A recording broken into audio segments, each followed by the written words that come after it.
ট্রাম্পের শীর্ষ সম্মেলন সত্ত্বেও পুতিন অবশ্যই যুদ্ধ শেষ করার প্রস্তুতি নিচ্ছেন না, জেলেনস্কি ওন্ড। ইউক্রেনের রাষ্ট্রপতি ভলোদিমির জেলেনস্কি মঙ্গলবার দাবি করেছেন যে শুক্রবার আলাস্কায় শান্তি শীর্ষ সম্মেলনের আসন্নতার মধ্যেও রাশিয়ার রাষ্ট্রপতি ভ্লাদিমির পুতিন নতুন আক্রমণাত্মক অভিযানের প্রস্তুতি নিচ্ছেন।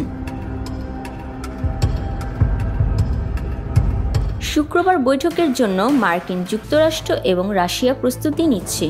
তীব্র ফ্রন্টলাইন যুদ্ধ এবং দূরপাল্লার ড্রোন এবং ক্ষেপণাস্ত্র হামলা চলছে। ইউক্রেনীয় প্রতিনিধিদের যোগদানের সম্ভাবনা নেই, যদিও জেলেনস্কি কার্যালয়ের একটি সূত্রে সোমবার বিবিসি নিউজকে জানিয়েছে যে সবকিছুই খুব তরল। জেলেনস্কি এবং তার কর্মকর্তারা বৈঠকের আগে কূটনৈতিক আক্রমণাত্মক পদক্ষেপ নিয়েছেন। যে কোনো শান্তি চুক্তিতে ইউক্রেনের মূল দাবির পিছনে বিদেশি সমর্থন জোগাড় করার চেষ্টা করছেন।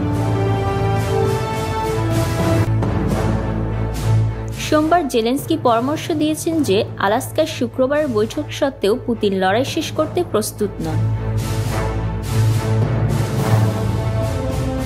তার গোয়েন্দা ও সামরিক কমান্ডের একটি প্রতিবেদনের উদ্ধৃতি দিয়ে জেলেনস্কি এক বিবৃতিতে বলেছেন যে পুতিন অবশ্যই যুদ্ধবিরতি বা যুদ্ধের সমাপ্তির জন্য প্রস্তুতি নিচ্ছেন না।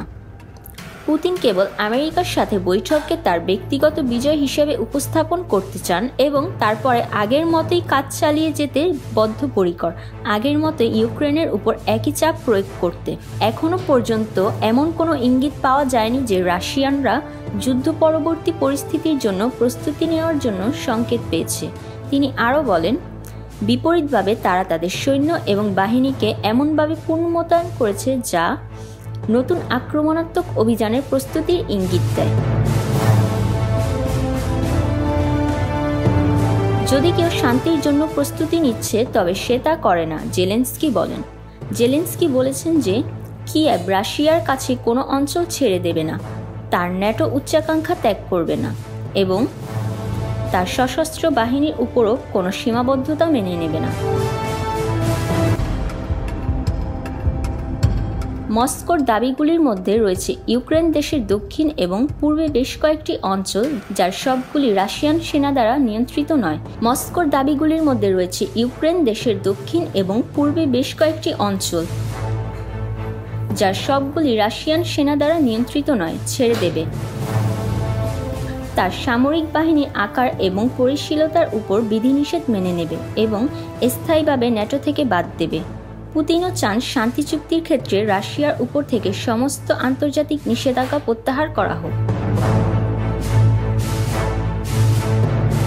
জেলেনস্কি বলেছেন যে রাশিয়ার দাবিগুলি ইউক্রেনকে বিভক্ত করার প্রচেষ্টা। প্রতিবেদনে জিনুক রহমান, কণ্ঠে মুনিয়া ইসলাম, ওয়ার্ল্ড ভিউজ।